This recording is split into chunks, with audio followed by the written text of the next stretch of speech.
The summer of 1960 was hot for everybody here in the Illinois Valley. We had a mass murderer on the loose. Three women were killed in a local park. The police were not making any headway in the case. So the summer was hot and scary for everybody around here except for one person. Harlan Warren, the state's attorney of LaSalle County at the time, but it was a lot hotter for him.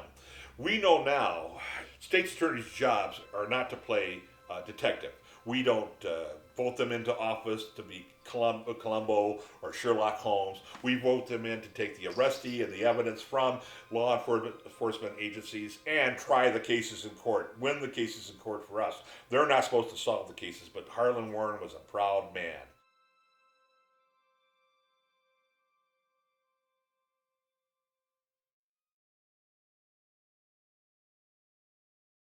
He was proud, and he was just upset about the lack of state police success in this case. So we called for all the evidence to be brought back into his office. And he looked at the evidence from this case, bloody clothes and frozen tree limb and a broken pair of binoculars and the crushed up camera case. What's here that could help me solve this case? What is in this room that the killer left at the scene of the crime that could help me find him? And he kept going back to the string, the twine, the piece of material that the ladies were tied up with. That seemed to be the only thing the killer left at the scene of the crime, or killer or killers left at the scene of the crime. Where did this string come from? He looked at it, he looked at maps of St. Louis Canyon, of Starved Rock State Park, of Utica. Where did this string come from? But he said, you got to start at the first place first, the lodge. He goes to the lodge one night, talks to the concessionaire, a man named Nick Spiros, who ran the lodge at the time. Nick, you got a string like this? He held it up. Nick said, well, probably housekeeping has string, but wait a minute, there's a ball of twine we keep in the kitchen, back closet. We tie up the meat with it when we bake the meat. Maybe it came from there or something. They scientifically proved that the twine off the woman's body came from that exact ball of twine in the kitchen. Harlan Warren thought about these polygraph exams. He said, well, the state messed up other things in this case. Maybe they messed up that too. So he hired technicians from the John Reed Institute in Chicago. John Reed is considered the father of the modern polygraph exam. And he actually had a very knowledgeable technician come down, and they ran everybody through the test again, all the employees, all the guests they could find, all the rangers, anybody, the delivery people that delivered to the park that day, everybody that we could find that we would ran through the test again. And the amazing, only one person flunked that test, Chester Otto Wieger, a dishwasher that worked at the lodge at the time. When Chester left the cabin where they were giving the polygraph exams, the technician looked up at the detectives and said, that's your guy. That's the guy who did it.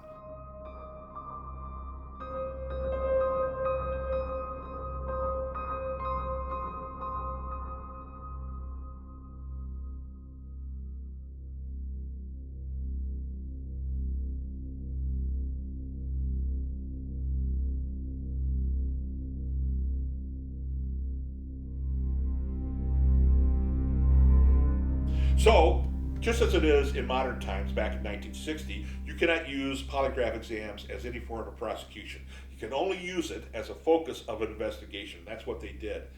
They put a 24-hour tail on Wieger for a month, and they had state cops and other people follow him every place he went for a month. Chester knew they were there too. He would go into pool halls, taverns, and restaurants, sneak out the back door to watch the cops chase him up and down the street. He would also take him out on hunting trips, hunting expeditions when he's out there. And once he turned around at the posse, he followed him and pointed a rifle at the guys. He never thought he was going to be caught. But suddenly, the LaSalle County detectives remember something. 6 months before the crime happened, in Matheson State Park, about 2 miles away from the scene of the crime, another beautiful state park, really close by. A high school couple, seniors, they were on a date at Matheson State Park. They walked back to their car after taking a late afternoon hike. The sun was setting. They got close to the car, and a man stepped out of the shadows. He had a rifle in his hand and a bullet in his mouth. He ordered them to the ground. He robbed him. He raped her. He tied them up, and he left them. these two kids broke free of their bonds. It was a Sunday night. And they drove immediately from the park to the sheriff's office in Ottawa, the LaSalle County Sheriff's Office, to report the crime. The detectives separated these people, put them under hours of investigation, asked them about their sexual habits, asked them about their personal lives. This was their first and only date they ever had.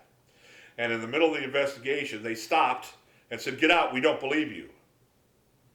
We don't believe this crime happened. For some reason, you're lying to us." That was the attitude of rape in LaSalle County in 1960. This little girl and this guy robbed, attacked, tied up, gunpoint, raped, looking for help, and they were told to keep moving.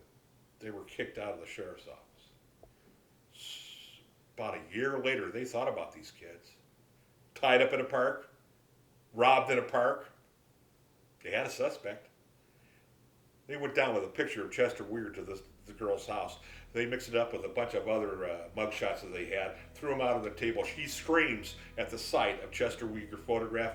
Boom! They could arrest him for the rape robbery in 1959. And on November 17th, 1960, that's just what they do. They arrest him for the rape robbery and pull him in. And later that night, they got him to confess to the Starved Rock murders. A lot of people now think that Chester was forced to confess, and I'm one of them. I believe he was forced to confess, but was it wrong? Weir told me to my face that they held a gun to his head and said, "Either sign the confession that was already typed out, or we'll blow your brains out." I don't believe that.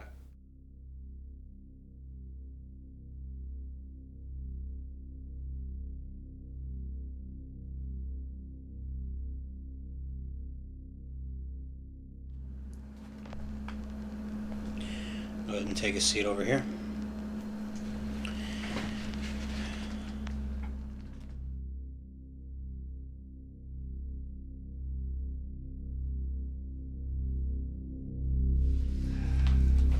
Chester, going back to Sunday, September 13th, 1959, did you meet a girl or boy in Deer Park? Not that I can say. I don't know what I did then. And you held them up at gunpoint at that time? No. You tied up a boy? No. And you tied up a girl? No. You pulled off her slacks? No. And you took your big hunting knife with the black tape handle and cut her bra off? No. You took her pants off? No. And you raped her? No. Never. Did you steal this boy's wallet and money? No. What about the time on July 24th last year in Deer Park? Did you run up behind a lady and grab her pocketbook? No. She dropped her 2 pocketbooks. No. And you picked up one of them.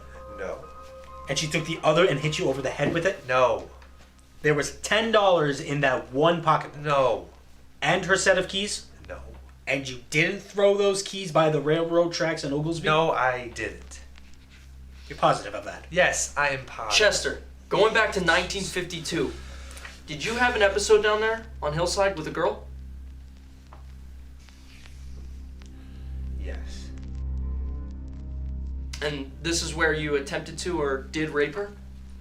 Yes, I did.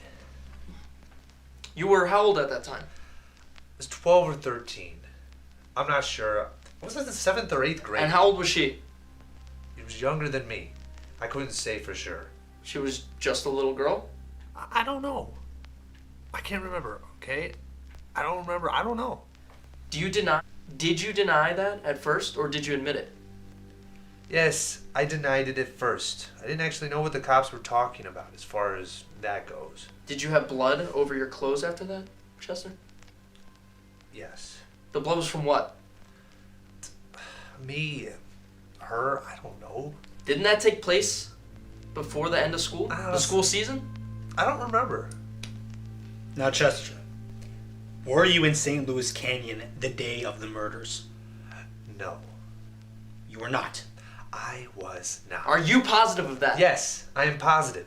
Were you walking in the vicinity of the parking lot of the lodge that day or any place in that afternoon? I walked upstairs and downstairs at the lodge. I can't say. You didn't walk over to the parking lot? No. Over by Sunset Point there? No. Not by Sunset Point. No. Listen, how much longer is this going to take? By the shuffleboard there? No.